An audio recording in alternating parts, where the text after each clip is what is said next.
Welcome into Hitting Hard with Jon Chuckery here on Locked On Sports Atlanta. Today on the show, hopefully just a one-off. Let's hope he's right, and maybe it's just a sophomore slump. It's all next. It's Hitting Hard with Jon Chuckery, Locked On Sports Atlanta. This is Hittin' Hard with Jon Chuckery, part of Locked On Sports Atlanta. And it starts now.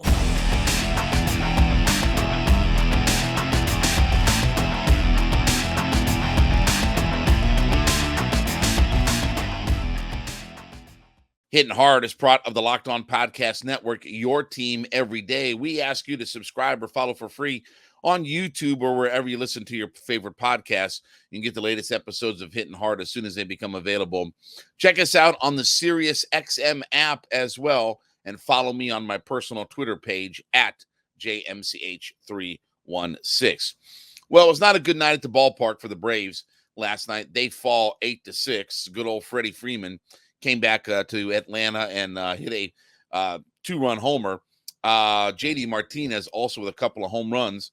Some good offensive performances last night.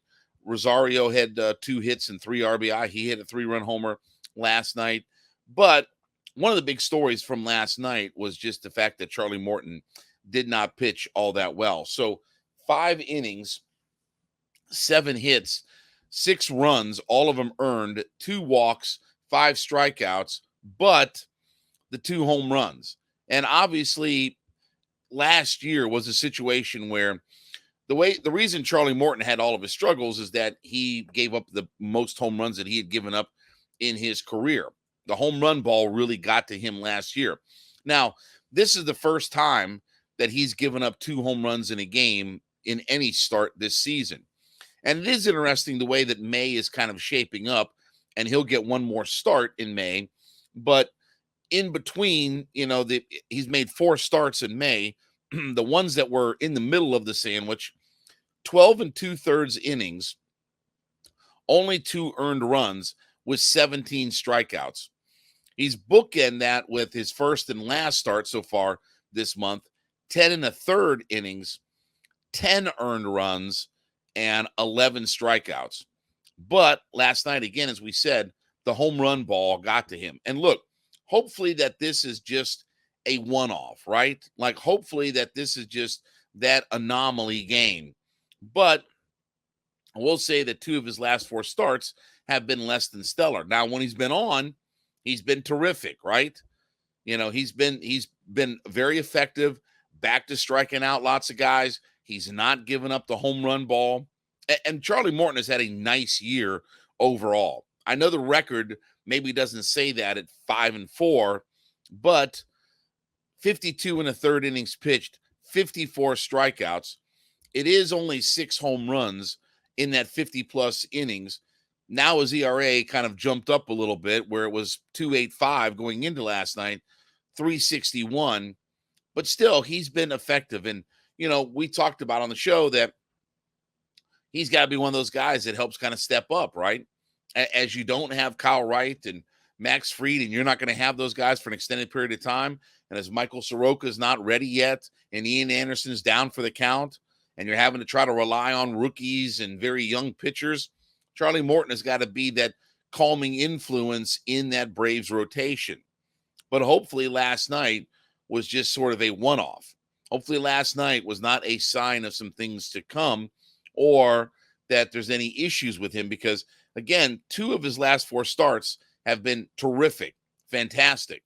He's been blowing people away. 2 of his starts this month have been where he's given up the 2 most runs that he's given up all season long. And look, Morton is going to be a guy that the Braves are going to have to depend on, right? He's going to have to be a guy that, and again, I was talking to some people that they talk about his leadership and, again, his behind the scenes, acumen, just as far as he's a mentor and a leader to a lot of these young pitchers. And certainly the Braves are just full of young pitchers. And you see why that they were looking to re-sign him, albeit for $20-something million. But still, you bring a guy like that back into your clubhouse when you're a successful organization and you're going to pitch a lot of your young guys, because he is a leader in the clubhouse. He is one of those guys that's a good locker room guy, good clubhouse guy. And he has been a guy that has performed, even through all of the issues that he had last year with giving up home runs. He was still a 200 strikeout pitcher.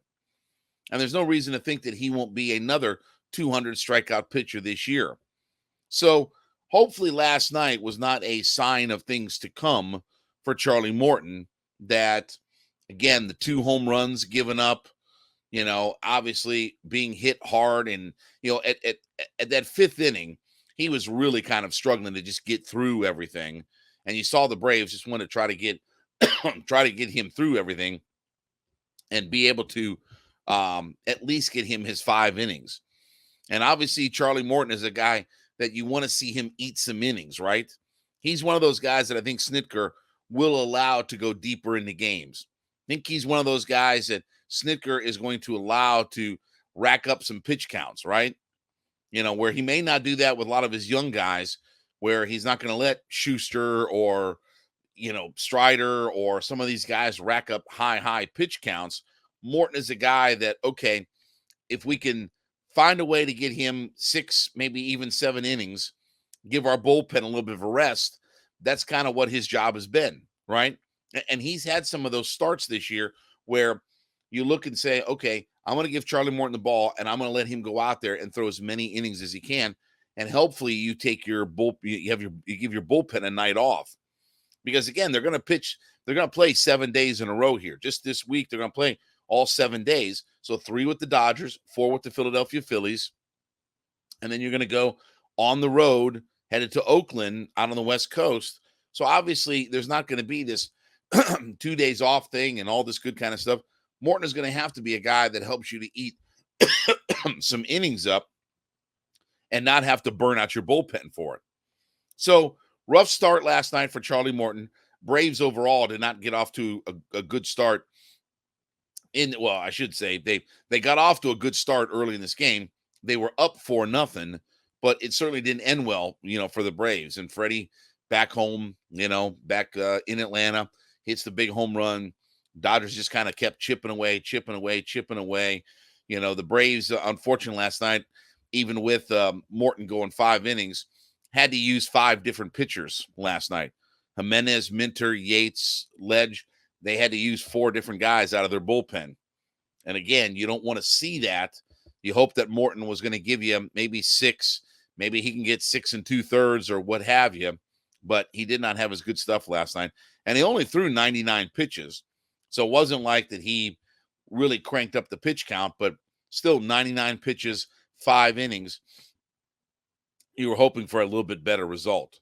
But let's hope that this is just basically a one-off right now, that this is just a one-off for Charlie Morton, that, okay, he gave up a couple of home runs last night. He got battered around a little bit last night.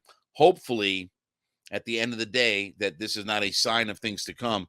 Hopefully, we still continue to get the Charlie Morton that is pitched effectively for this ball club. And hopefully, again, we don't have any more of these issues with Charlie Morton giving up a lot of home runs in a start. That was his downfall last year. Hopefully that's not going to be the case. And so far, so good. It really hasn't been for Charlie Morton. All right, let's talk about our friends over at FanDuel. FanDuel is America's #1 sports book. And if you're a new customer to FanDuel, you can head to FanDuel.com/lockedon today to get started and sign up and claim your no sweat first bet, where you can get as much as $1,000 in bonus bets if your first bet doesn't win. Now, FanDuel's got you covered with all things Major League Baseball, right? We're way deep into the weeds in Major League Baseball. We're headed toward Memorial Day weekend. You can bet on everything from run scored to lines on the game to whether Aaron Judge is going to homer or not, everything in between. So sign up at FanDuel.com/lockedon. That's FanDuel.com/LOCKEDON and claim your no sweat first bet, where you can get as much as $1,000 in bonus bets if your first bet doesn't win. That's FanDuel.com/lockedon. FanDuel.com/lockedon, LOCKEDON, and get that no sweat first bet for $1,000 potentially if your first bet doesn't win. FanDuel's the official partner of Major League Baseball. So let's hope that Desmond Ridder is right when he talks about what this offense could be. So he was on Good Morning Football yesterday, I guess it was, and had some things to say. Here's him talking about his offense and obviously the parts and pieces that he has in this offense. Quote, as an offense, you look for explosive plays and you get them any way you can, whether that's to Drake, whether that's to Kyle, a guy like Jonnu, Mac Hollins, it doesn't matter. But then when you can hand the ball off and just give it to a guy like Tyler Algier or Bijan or CP and let them go, it just makes my job a lot easier. So when they drafted Bijan, I just knew that this offense has something. I just knew that this offense has something to be explosive. We're able to go out there, and whether it's the run game, pass game, play action, doesn't matter. We think that we're going to be pretty explosive. And look, that's what we hope for, right? I've talked about on the show before. If we can get at least to 26 points per game, I think the two keys, we can get to 26 points a game, and a lot of that is going to be being elite in the red zone, whether it's running the football, passing the football, whatever. You know, you've got Drake, you've got Kyle, you've got Bijan, you got CP, you got Algier, you got Jonnu Smith. You got all these different weapons that are available to you, and especially down deep. Some of these guys should be mismatches for the Atlanta Falcons. And again, if we can't be an elite red zone offense where we're averaging basically 67% of our possessions are going to be touchdowns when we get in the red zone, you know, the offense has got to be at that level. And we've invested way too much personnel into our offense to not be like this, right? I mean, we have all kinds of first-round draft picks on our offensive line. We've obviously got high-caliber draft capital in skill position people over the last 3 years that this regime has drafted specifically. So if we can't get it done in the red zone and we can't average at least 26 points a game, where's all that going to come from? Where's that explosiveness going to come from? You know, again, I don't care what you do between the 20s. Show me that you can get in the red zone and score as many touchdowns as humanly possible. Now, Desmond also went on to say, however that comes, we just want to be explosive. Whether it's in the run game, the pass game, whatever it may be, obviously this is a game where you get to put points up on the board, and that's something that we want to do as an offense, all the while taking care of the ball, controlling the game, doing just what you have to do to go out there and win. So from the Falcons offense, we can just go out there, just play our hardest and be explosive. Well, look, obviously the idea is that Desmond Ridder, I think, number one, is not going to be a turnover machine the way that Marcus Mariota was. You know, he was certainly a guy who you felt like at any moment could either put the ball on the carpet or throw the ball up for grabs, and he would create a turnover. And then he'd take a sack along with it. Even though he didn't have necessarily a huge amount of sacks, and they didn't pass the ball and drop back and pass very often, his sack percentage, Marcus Mariota, that is, was really high last year. Somewhere between 10 and 12% of his dropbacks resulted in a sack. Now, hopefully Ridder can clean some of that up. Hopefully he can clean up some of the mistakes that Marcus Mariota did. And I do think that one of the things about Desmond Ridder is that he's a heady, smart quarterback that's not going to put the ball in danger. When you've got that many weapons, you shouldn't have to put the ball in danger. And so do I want to see them be explosive? Yeah. Do I think that they're going to be Matt Ryan-esque in 2016? No, I don't think that. I mean, I don't think one is they have the trigger man for all of that, but I don't see them being that kind of prolific offense.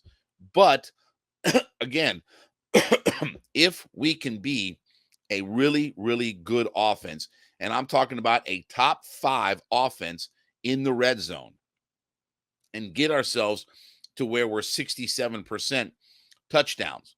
2/3 of our possessions need to be touchdowns in the red zone. That's where I'm going to really watch what Arthur Smith does with the play calling, with the personnel that he has. I want to see everybody in personnel groups when we get down deep. I don't want to see Kyle Pitts off the field. I don't want to see Drake London off the field. I don't want to see Jonnu Smith. I don't want to see anybody coming off the field. Even Patterson or Bijan need to split out wide or go in the slot or whatever they have to do. But I need all of my weapons on the field all the time when we get down in the red zone. There's no reason why with this offensive group of personnel that we should struggle in the red zone. In the last 2 years, we were 14th last year. We were 24th the year before that in Arthur's first year. Well, now we've got all this high draft capital that we've invested in. We need to be that way. So I'm not even so much worried about explosive plays. Again, explosive plays, I think is 20-yard plays or more or whatever. I guess that's the technical definition for explosive plays in the NFL. What I want us to be, I want us to be an elite red zone offense. I know we can move it through the 20s. I know we can get there. But when we get down deep, we have to find a way to score touchdowns. And obviously, if we can score as many touchdowns as possible, we'll win a lot of games. Duh. And we'll obviously being a position where if our defense can play ahead, now you can tee off on quarterbacks. That was the thing about the 2016 defense. 2016 defense wasn't all that great. But when you had big leads and you got way out front on people, you could just pin your ears back and go after the quarterback. You could turn Vic Beasley loose and go after the quarterback. You didn't have to worry about him, well, is he going to set the edge or stop the run or this or that? No, you just let him go out there and play football and just pin his ears back and go after everybody because our offense accumulated a big lead. So while I don't think that the Falcons are going to be this 30-point per game offense, and I'm not worried about explosive plays and big chunk plays and all these different kinds of things, just help me be elite in the red zone, be an elite red zone team, 67%, score me 26 points a game, and everything else will fall into place. Everything else will get figured out from there, and they'll take care of it. And offensively, if you can get 26 points a game where you're up in that upper tier of really good offenses and you can be 67% or above where you're an elite level red zone offense, everything will be fine. Desmond Ridder will be fine at that point. And I don't think he's going to be the turnover machine that Marcus Mariota was. So let's hope that he's right. Let's hope that we get the explosive plays, but let's hope that we're really good as far as being in the red zone. All right, as you make Hittin' Hard with Jon Chuckery your first listen, be sure to go in and whatever podcast platform that you're listening on, go into the comment section and leave us a note that you're an everyday listener. So we like to call them our everydayers. So we thank you so much for being a part of our ever-growing community as we're basically almost a little over a year now into this. We thank you so much for being a part of our audience and let us know that you're an everydayer, an everyday listener 5 days a week to the podcast, as we thank you so much. So maybe it's just sophomore slump for Michael Harris right now. So Harris has not had a hit in his last 6 games. And obviously there's been a lot of struggles for Michael Harris. He's batting 163 with a 242 on base percentage, a 244 slugging percentage, and only a 486 OPS for the year. Now, there is some things that are good in all this. I mean, he's only hit the 1 home run, but there are some good things that he's done. Number one is he hasn't let his poor performance at the plate affect his defense. He is still a defense. He's still a guy who defensively has a plus WAR rating, wins above replacement rating. So he's not letting his offensive struggles affect what he does defensively. He's still a very, very good defensive outfielder.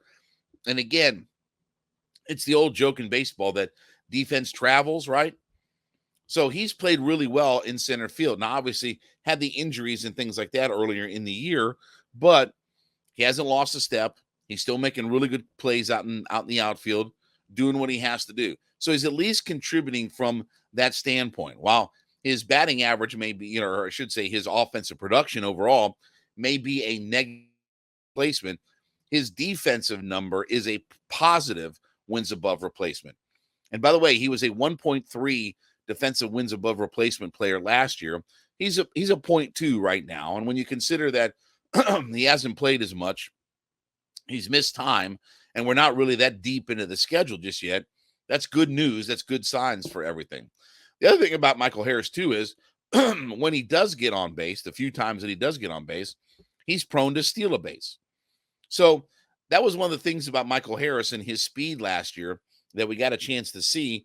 But Michael Harris still, even with all of his offensive struggles, where literally he's only had 14 hits on the year, he has stolen 4 bases.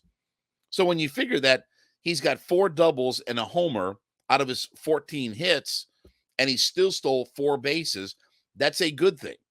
That's a good thing that when he gets on, he's trying to make some things happen. So even though he may not have the long ball production or, hitting lots of extra base hits and things like that, when he gets on, he's able to turn that single into a double and steal some bases for it. And obviously, look, Major League Baseball is seeing a real uptick, and I'm very happy about all this. They're seeing a real uptick in stolen base attempts more than anything. And they're also seeing a big uptick in successful stolen bases. So that's one of the good things about these rule changes and stuff like that, is that we're seeing the stolen base become more in vogue again. Ronnie's got 18 steals. The leader in baseball has got 24 steals. Can you imagine the baseball world with a guy that it's going to end up with 50 or 60 steals and maybe a couple of guys that are in the 50s? I don't know how long it's been since we've seen something like that. Because, even Ronnie was a guy who was leading the league at like 29 steals.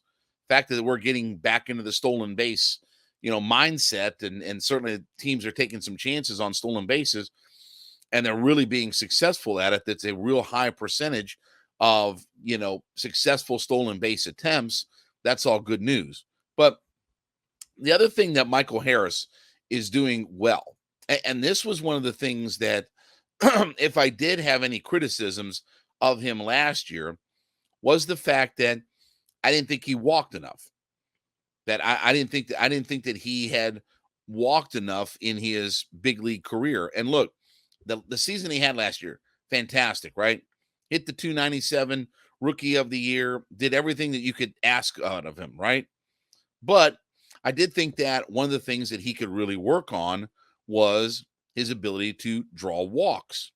And that was something that he only had 21 walks in 441 plate appearances last year. So 21 walks and 441 plate appearances. And he had, excuse me, and he had 107 strikeouts. Well, this year, he's got in 95 plate appearances, 8 walks.